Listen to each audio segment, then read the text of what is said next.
तो जैसा कि आपने अभी थंबनेल इस वीडियो को देखा होगा कि यार अच्छे आंसर कैसे लिखने हैं आपको एग्जाम के अंदर, कितने पेज में आंसर लिखना है। ये वीडियो ना स्पेशली 12th क्लास के बाद के जो स्टूडेंट्स हैं, जो ग्रेजुएशन लेवल के या पोस्ट ग्रेजुएशन लेवल के स्टूडेंट्स हैं, उनके लिए ये वीडियो बना रहा हूँ मैं कि ऐसे बहुत सारे सवाल आपके दिमाग में आते हैं कि हम किस तरीके से हम अच्छे क्वालिटी आंसर और बेस्ट आंसर लिख सकते हैं ताकि हमें ज़्यादा नंबर मिले। और कभी कभी अगर मैं कुछ यूनिवर्सिटीज़ की बात करूं, जैसे अगर मैं दिल्ली यूनिवर्सिटी की बात करूं, तो वहाँ पर एक सवाल भी आता है कि क्या हम हिंदी में लिख सकते हैं अगर हमने इंग्लिश मीडियम चूज़ किया हो, या हम इंग्लिश में लिख सकते हैं अगर हमने हिंदी मीडियम चूज़ किया हो। तो इस तरह के क्वेश्चंस के जवाब आज की वीडियो में देने वाला हूँ।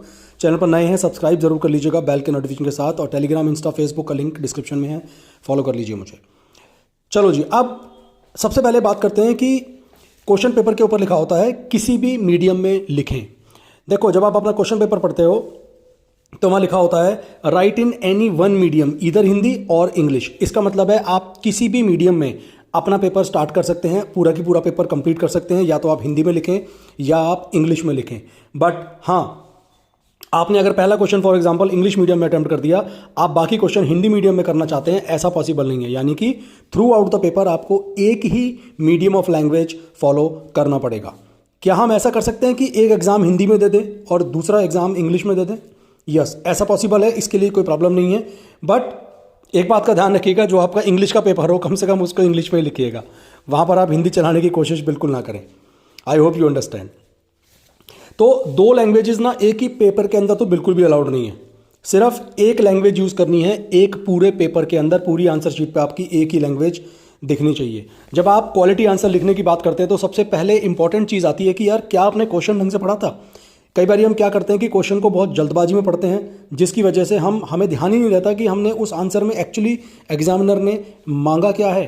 तो आपके लिए बहुत ज़्यादा ज़रूरी है। जैसे अक्सर मैंने देखा है कि फॉर एग्जांपल अगर आपसे पूछा गया किसी चीज़ के फीचर्स आपसे पूछे गए हैं, तो बच्चा वहाँ पर इंपॉर्टेंस लिख कर आ रहा है, या इंपॉर्टेंस पूछी गई तो बच्चा वहाँ पर फीचर्स लिख कर आ रहा है, which is a big mistake, because आपने शायद क्वेश्चन ध्यान से नहीं पढ़ा।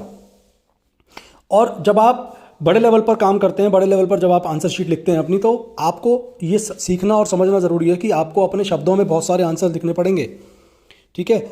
और अगर आपका पेपर जैसे न्यूमेरिकल आप सॉल्व कर रहे हैं, मैथमेटिक्स है या अकाउंट्स है, तो वहाँ पर आपको कैलकुलेटर अलाउड होते हैं, बेसिक कैलकुलेटर अलाउड होते हैं, जिनका यूज़ करके आप अपना इजीली न्यूमेरिकल सॉल्व कर पाते हैं। तो नॉर्मली जब आपको क्वालिटी आंसर की बात आती है तो आपको ग्रेजुएशन लेवल पर स्पेशली आपको कम से कम 4 से 5 पेज में एक आंसर लिखना पड़ेगा। 11th-12th की तरह नहीं आपने 1.5 पेज में आंसर खत्म किया और काम चल गया आपका। बट ग्रेजुएशन लेवल पर आपको 4 से 5 पेज का एक आंसर मिनिमम आप बनाना ही पड़ेगा। ये जो स्किल है ना, मैं कहूँगा ये स्किल है कि छोटे से टॉपिक को बड़े फॉर्म में कैसे आपको प्रेजेंट करना है, ये आपको आना चाहिए, तभी आपको ग्रेजुएशन लेवल पर नंबर मिलेंगे। दिल्ली यूनिवर्सिटी में अगर आप हैं तो आपको अगर नंबर लेने हैं तो 4 से 5 पेज का आपका एक आंसर ज़रूर होना चाहिए। 1-2 पेज में या 2.5 पेज में आपने अगर आंसर ख़त्म कर दिया तो फिर आपके लिए उस एग्ज़ाम को क्लियर करना बहुत प्रॉब्लम होने वाली है। बॉल पेन लेकर जाइए, यूज़ करिए, क्योंकि मेरे हिसाब से अगर आप जेल पेन का इस्तेमाल करते हैं तो थोड़ा सा प्रॉब्लम ये रहती है कि शायद वहाँ पर स्याही आपकी फैल सकती है, तो आपकी आंसर शीट ख़राब होने के चांसेस रहते हैं। इसलिए आई वुड रिकमेंड कि आप बॉल पेन का ही यूज़ करें। जितनी भी हेडिंग्स आप लिखने वाले हैं उनको आप अंडरलाइन करें, ब्लैक पेन से भी अंडरलाइन कर सकते हैं।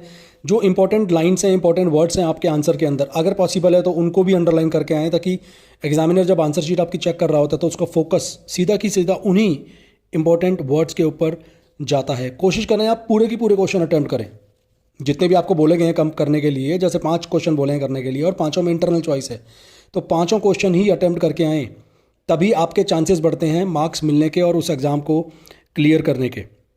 नॉर्मली देखो DU के अंदर क्या होता है कि 40% पासिंग परसेंटेज होती है। अब 40% लाने के लिए ऐसा नहीं है आप 2 क्वेश्चन करके आओगे तो आप पास हो जाओगे, आपको सारे की सारे अटेम्प्ट करने पड़ेंगे, क्योंकि हर किसी में तो आपको फुल मार्क्स मिलने से रहे ना।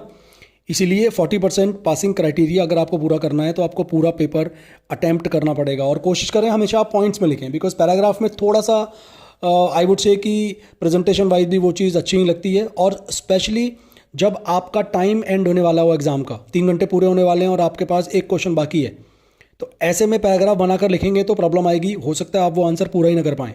तो ऐसे केस में आपको पॉइंट्स में लिखना ज़्यादा बेहतर रहेगा। ठीक है। अटेंडेंस शीट जब आपके सामने आएगी तो रोल नंबर वगैरह क्लियरली आपको फिल करना है, सिग्नेचर करने हैं, ये सारी चीज़ें बहुत बहुत ध्यान रखनी है आपको।